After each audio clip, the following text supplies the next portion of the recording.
Oui, il est temps que ce projet aboutisse parce que les différents maires, nous sommes 4 maires successifs qui ont donné un avis positif pour le maintien de ce projet.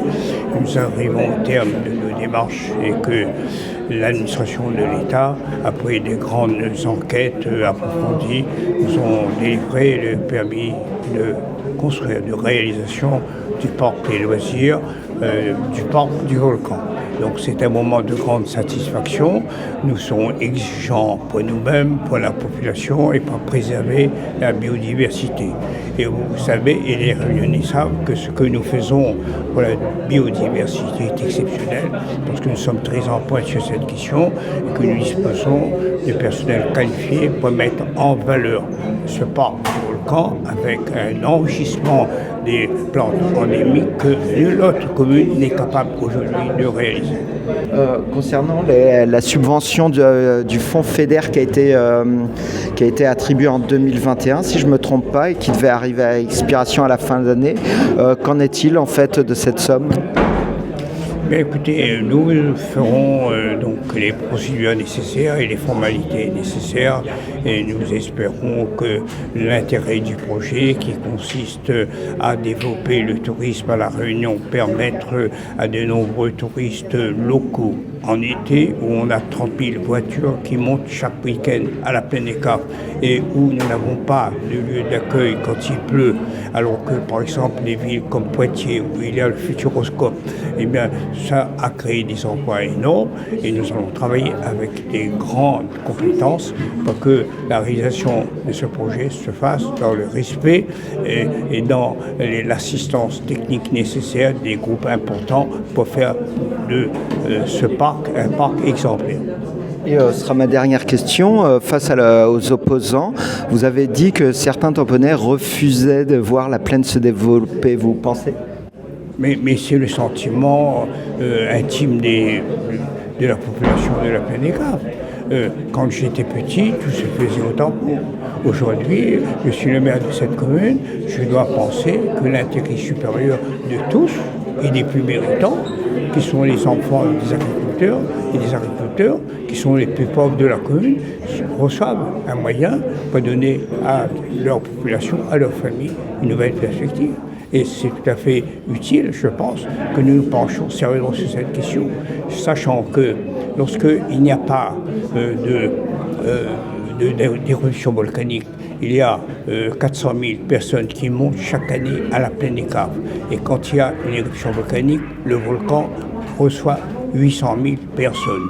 Et il n'y a pas d'hôtel, il n'y a pas de développement et le tourisme doit permettre justement avec des équipements de loisirs d'accueillir cette population qui est éparpillée un peu partout dans la nature. Il y a aujourd'hui 6 lots qui ont été attribués sur les 8 d'un montant de plus de 4 millions. Il y a une convention FEDER qui a opté pour ces 8 lots. Sur une période de le FEDER 2014-2020. Il s'agit de savoir aujourd'hui si ces dépenses, puisqu'il y a eu un profond remaniement du projet, parce qu'il y a eu également une date butoir, puisque le projet aurait dû sortir avant le 31 décembre 2023, PO 2014-2020.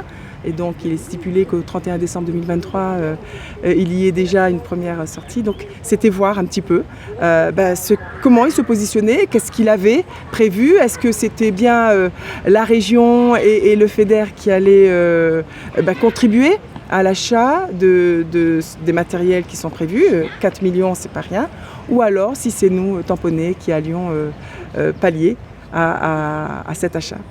Et justement, toujours pas de réponse à ce niveau-là. Toujours pas de réponse, non. Il réfléchit certainement.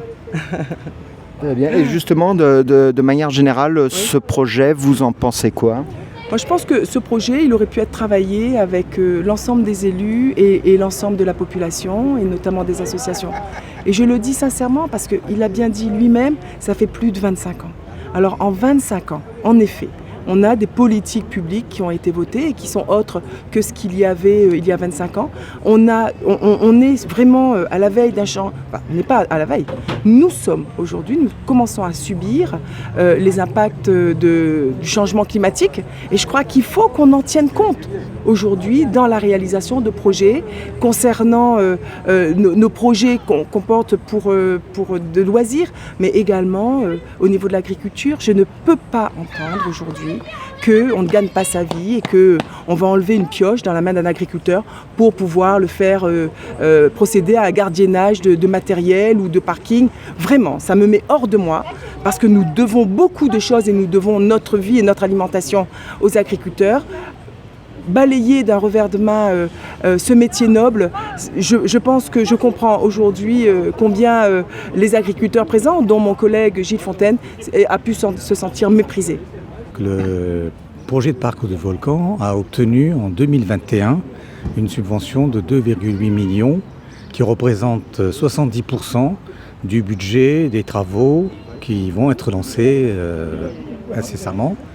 Et donc la municipalité du Tampon a voté au mois d'octobre 2020 un budget correspondant aux 30% manquants. Dans la convention FEDER, qui était d'ailleurs dans le dossier de ce conseil municipal, le FEDER a expressément indiqué que les chantiers doivent être achevés, non pas commencés, mais achevés au 31/12/2023 pour que ce projet puisse bénéficier des 2,8 millions d'euros.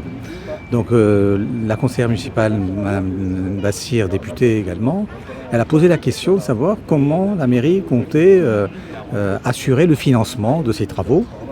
6 lots sur 8, dans le budget du FEDER, c'était les 8 lots qui correspondaient aux 2,8 millions. Là, pour l'instant, on parle de 6 lots sur les 8. Et à la question de Mme Bassir, savoir comment il comptait assurer le financement, le maire a complètement éludé la réponse. Et il est parti sur des considérations de sauvetage de la population cafripénoise qui, avec 6 mois de travail et 12 mois de chômage, allait pouvoir avoir un meilleur avenir. Mais le problème juridique qui se pose avec ce vote au conseil municipal, c'est que le conseil municipal a adopté un projet dont le financement n'est pas assuré.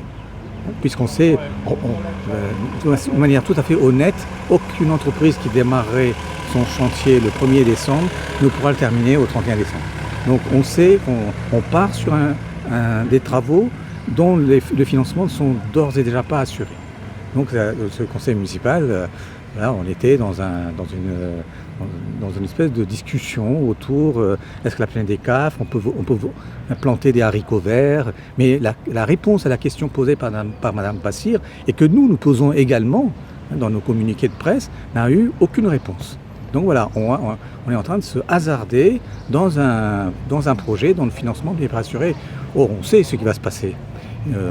On s'attend à ce qu'après, il y ait une rallonge budgétaire qui soit votée pour compenser le manque à financer du FEDER. Mais là, nous serons là, nous veillerons au grain parce qu'on aura commencé des travaux sur des chantiers sous-évalués. On peut aussi poser la question de la manière dont les chantiers ont été accordés aux entreprises. Vous savez, il y a de manière et manière de présenter des budgets. Donc là, s'ils ont accepté de travailler à n'importe quel prix et qu'après on nous apporte un vote sur une rallonge budgétaire, nous serons là pour le